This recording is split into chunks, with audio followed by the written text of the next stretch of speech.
घेराव करेगा, लेकिन पहले हमसे बातचीत चाहता है। एतरस हैरान होकर पूछते हैं, कौन सी सेना घेराव करेगी? किन सैनिकों के साथ?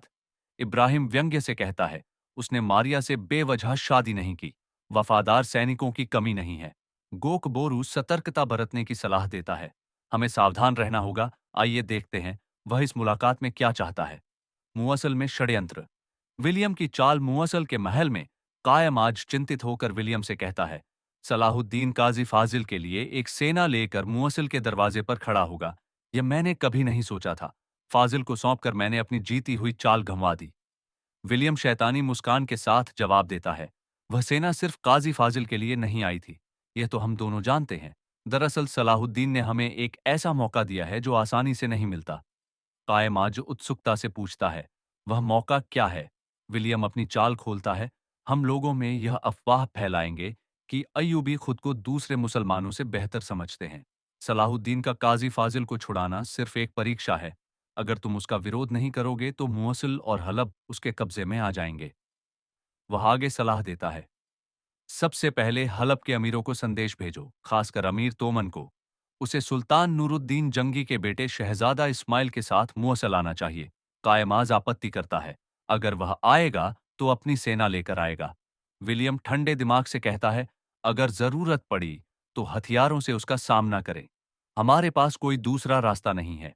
सुल्तान सलाहुद्दीन की चुनौती। मूसल के पास करारगाह में सुल्तान सलाहुद्दीन अपने साथियों को निर्देश देते हैं, लोगों के साथ नम्रता और समझदारी से पेश आओ। हमें काजी फाजिल के मामले को जल्द से जल्द सुलझाना होगा। काजी फाजिल चिंतित होकर कहते हैं, मेरे सुल्तान, यह मामला आपके एकता के प्रयासों में बाधा बन सकता है।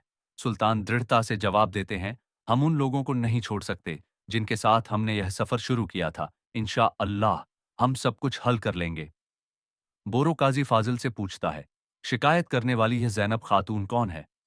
काजी फाजिल दुखी स्वर में बताते हैं, उसका भाई एक खजाने की साजिश का शिकार हुआ। मैं उस वक्त मामले को सुलझाने में असफल रहा, इसलिए जैनब मुझसे नफरत करती है। सुल्तान हस्तक्षेप करते हैं, मुझे जैनब से बात करने दो। पहले यह जानना जरूरी है कि क्या उसका भाई जिंदा है। अगर हम उसे ढूंढ लें तो असली अपराधी सामने आ जाएगा। उन्होंने कारा तेगन और अल्बेस को आदेश दिया, मजहर को ढूंढना तुम्हारी जिम्मेदारी है। इसी बीच अलीसा और माइल्स आते हैं। सुल्तान उन्हें निर्देश देते हैं, तुम दोनों बाजार और गलियों में हो रही गतिविधियों पर नजर रखो। कायम आज हम पर हमला करने की तैयारी कर रहा है। हमें लोगों का समर्थन जीतना होगा, नहीं तो मुझे वह करना पड़ेगा जो मैं नहीं करना चाहता। फातिमा और साहिरा। रिश्तों की मरम्मत हलब में साहिरा फातिमा खातून के पास पहुंचती है और विनम्रता से कहती है, हमें शादी के बारे में आपसे सलाह लेनी चाहिए थी। मैं एक सैनिक की तरह पली बड़ी हूं, आदाब और रिवाजों से अनजान। कृपया मुझे माफ कर दें और मुझे अपनी बेटी के रूप में स्वीकार करें। फातिमा खातून का हृदय पिघल जाता है। वह साहिरा के हाथ में एक चादर देखकर पूछती हैं, यह क्या है? साहिरा भावुक होकर बताती है, यह मेरी मां की विरासत है। अब से आप ही मेरी मां हैं। अगर आप इसे स्वीकार करेंगी तो यह मेरे लिए सबसे बड़ा सम्मान होगा। फातिमा खातून चादर को सहलाते हुए कहती हैं, यह बहुत खूबसूरत है। मैंने स्वीकार किया, जो बीत गया सो बीत गया। अब से तुम मेरी बेटी हो। शम्सा इस दृश्य को देखकर खुशी से भर जाती है। साहिरा फिर अनुरोध करती है, वालिदा अगर आप इजाजत दें तो मैं हज के सफर में आपके साथ जाना चाहती हूँ। फातिमा खातून मुस्कुराते हुए कहती हैं, इजाजत की क्या बात है, मुझे तुम्हारे साथ जाने में बहुत खुशी होगी। दोनों गले मिल जाते हैं। एक टूटा हुआ रिश्ता फिर से जुड़ जाता है। जैनब का सामना और गोकबोरू का संकल्प। सुल्तान के शिविर में जैनब आकर काजी फाजिल को घूरती है और गुस्से में कहती है, सुना था आप न्यायप्रिय सुल्तान हैं, लेकिन मैं निराश हुई।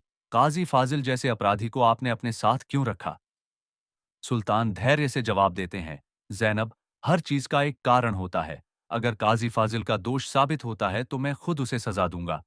जैनब संदेह से पूछती है, मैं आप पर कैसे भरोसा करूं?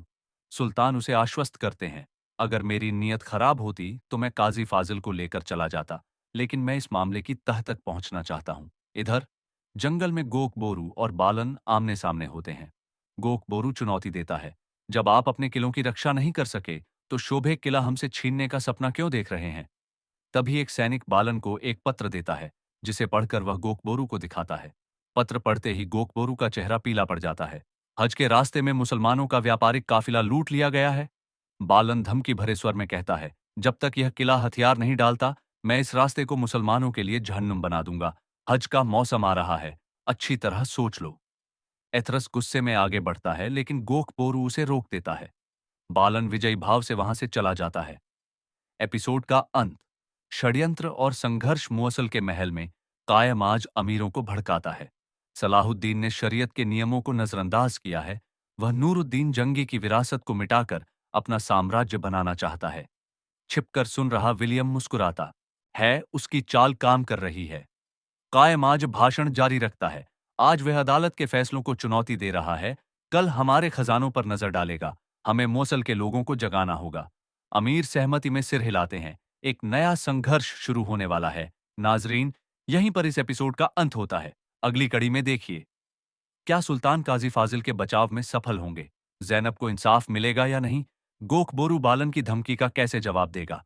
वीडियो को लाइक करें, चैनल सब्सक्राइब करें और बेल आइकॉन दबाएं ताकि कोई एपिसोड मिस न हो। अल्लाह हाफिज। इस संस्करण में वार्तालापों को अधिक जीवंत और नाटकीय बनाया गया है। पात्रों की भावनाओं और मंशाओं को गहराई से उकेरा गया है। क्लिफहैंगर्स जोड़कर दर्शकों की उत्सुकता बढ़ाई गई है। अस्सलाम वालेकुम नाजरीन।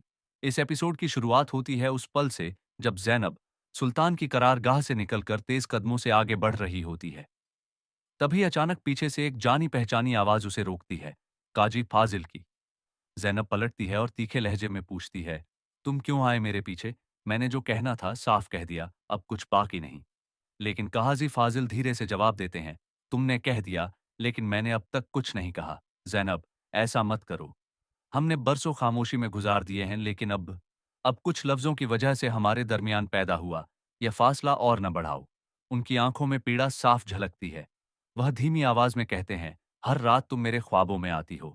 मैं तुमसे माफी मांगता हूं, मगर हर सुबह जब ख्वाब टूटते हैं तो मैं उस हकीकत की तरफ लौटता हूं जहां तुम नहीं हो। और वह खालीपन, वह तन्हाई अल्फाज में बयां नहीं की जा सकती।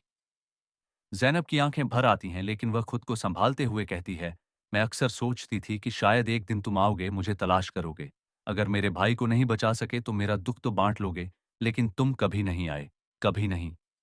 काजी फाजिल की आवाज कांपती है, मेरी पूरी जिंदगी तुम्हारे जवाब की मुंतजिर रही है। मैंने हमेशा तुम्हारे लिए वफादारी निभाई है और आखिरी सांस तक निभाता रहूंगा। जैनब जवाब देती है, लेकिन फाजिल, वफा और मोहब्बत सिर्फ कहने से नहीं होती, इनका सबूत भी होना चाहिए। काजी फाजिल अपना चेहरा जैनब की ओर मोड़ते हैं, मेरे पास कोई दस्तावेजी सबूत नहीं है, लेकिन मेरी झुर्रियां देखो, मेरी सूजी हुई आंखें जो हर रात तुम्हें रोती रही हैं। क्या ये सबूत नहीं है? बस एक मौका दो। अपने दिल में मेरे लिए एक उम्मीद फिर से पैदा करो। वो आगे कहते हैं, तुमने सुल्तान की बात सुनी है, हम इस लड़ाई में हार नहीं मानेंगे। जैनब एक पल को रुकती है और पूछती है, अब आगे क्या? काजी फाजिल की आवाज में एक ठहराव है, हम अपने जख्मों पर मरहम रखेंगे, भले ही सालों बर्बाद हो गए हों।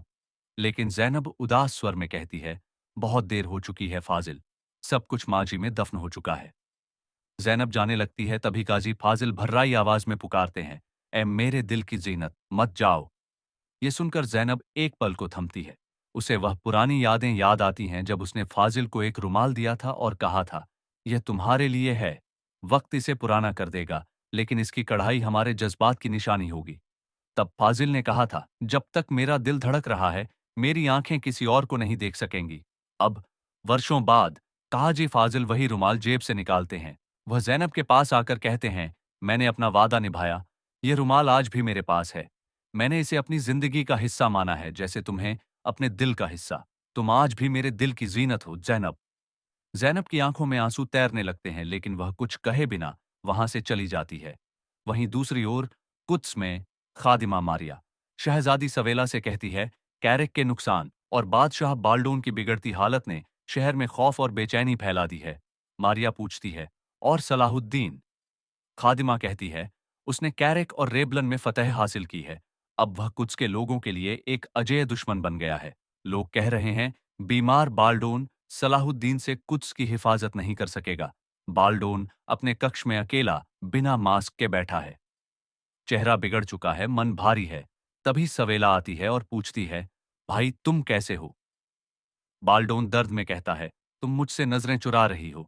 मैं देख रहा हूं, तुम्हारे चेहरे पर अफसोस है, लेकिन कहीं ना कहीं बेजारी भी। सवेला भावुक होकर कहती है, नहीं, ऐसा नहीं है। बाल्डोन कहता है, यह बीमारी जो मेरे शरीर पर है, वह उसी जरा की देन है जिससे मैंने एक समय सलाहुद्दीन को हराया था, लेकिन अब यही जरा मेरा साथ छोड़ रही है। सवेला चुपचाप उसके पास बैठ जाती है।